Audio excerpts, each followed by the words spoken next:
दोस्तों, हम महिलाओं को बचत कैसे करनी है ये बहुत अच्छी तरीके से आता है और आना भी ज़रूरी है, क्योंकि हम महिलाओं को ही घर की लक्ष्मी कहा जाता है। अगर हम ही मतलब घर में बचत नहीं करेंगे, हमारे पास ही पैसा नहीं रहेगा, तो फिर कैसे घर की बरकत होगी। फ्रेंड, आप लोगों ने भी सुना होगा कि हर कामयाब आदमी के पीछे औरत का हाथ होता है, तो ये सच है फ्रेंड।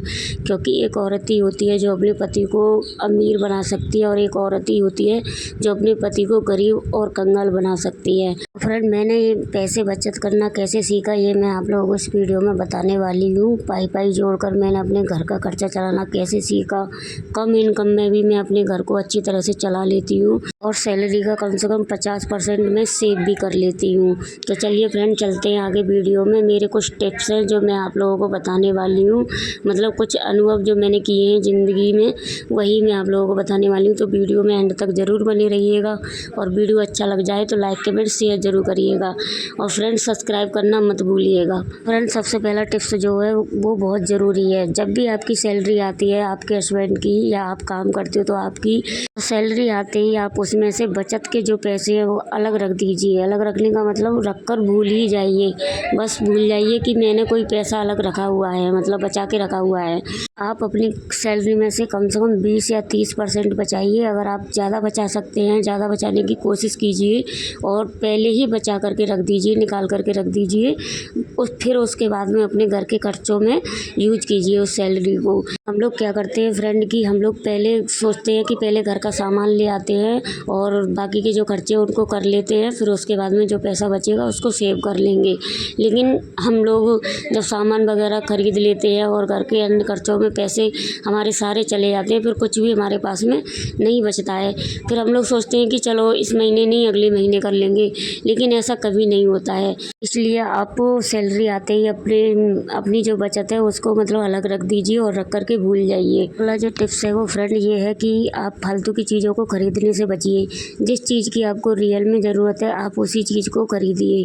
कभी कभी क्या होता है फ्रेंड कि हम लोग मार्केट जाते हैं और हम लोग जो खरीदने जाते हैं वो तो हम खरीद नहीं पाते, लेकिन अनावश्यक चीज़ें हम लोग खरीद के ले आते हैं।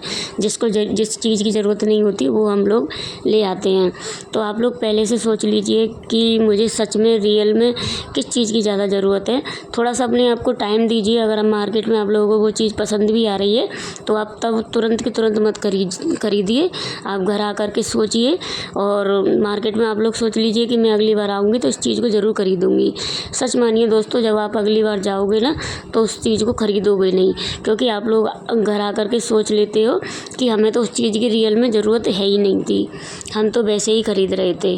तो इससे आप लोगों का बहुत सारा पैसा बच सकता है। अगला टिप्स ये है फ्रेंड कि बहुत ज़्यादा खर्चा हमारा हो रहा है ऑनलाइन शॉपिंग से। तो हमें सबसे पहले क्या करना है कि हमें अपने मोबाइल से ऑनलाइन शॉपिंग वाले जो ऐप है उनको हटा देना है।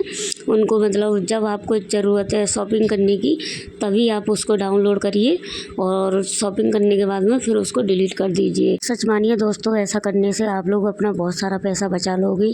क्या होता है फ्रेंड कि हम लोग ऑनलाइन शॉपिंग करते हैं, मतलब हमारे फ़ोन में ऐप रहता है तो हम लोग उसको ऐसे ही मतलब देखते हैं खोल करके देखने में ही हम लोगों का मन कर जाता है कि ये खरीद लें वो खरीद लें, और हम लोग अपने आप को रोक नहीं पाते हैं और जिस चीज़ की हम लोगों को ज़रूरत नहीं होती हम बेफालतू में उस चीज़ को ख़रीद लेते हैं।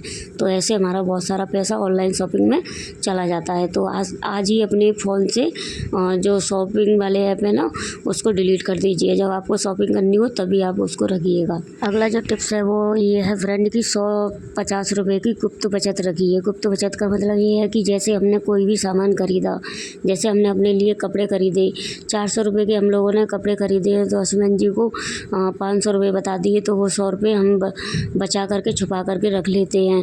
तो इस तरीके से आप लोग पैसे बचा सकते हो। मैं आप लोगों से ये नहीं कहूँगी कि आप लोग अपने हस्बैंड की जेब से पैसा चुराइए, बस यही कहूँगी कि आप लोग इस तरीके से पैसे बचाइए। जैसे कोई सामान खरीदा आप लोगों ने 300-400 का, तो आप लोग उसको 500 या 600 बता सकते हैं। मतलब ज़्यादा नहीं बताना है, 150 रुपये बढ़ा करके बताने हैं। इन्हीं 150 रुपये से आप बहुत बड़ा अमाउंट बना लेंगी अपने पास में और उसको सेव भी कर लेंगी। अगला जो टिप्स है वो ये है फ्रेंड की इमरजेंसी फंड बना करके रखिए हमेशा। जब भी आप घर का बजट बनाते हैं, जब भी आपकी सैलरी आती है तो थोड़ा सा पैसा आप इमरजेंसी फंड के लिए अलग निकाल के रख दीजिए। अगर आप ऐसा नहीं करेंगे तो जब भी कभी इमरजेंसी आ जाती है तो आप मतलब किसी न किसी से उधार लेते हो, क्योंकि घर में तो पैसा होता ही नहीं है इमरजेंसी फंड के लिए। और जो पैसा मतलब हम लोग सैलरी हम लोगों को मिलती है वो पैसा हमारा मतलब घर के खर्चों में चला जाता है। इमरजेंसी फंड हम लोगों ने बनाया ही नहीं होता। इस वजह से इमरजेंसी जब आती है तो हमको कर्जा लेना पड़ता है, उधार पैसे लेने पड़ते हैं। तो इस तरीके से इस कर्जे से बचना चाहिए आप लोगों को और हमेशा इमरजेंसी फंड बना करके रखिए।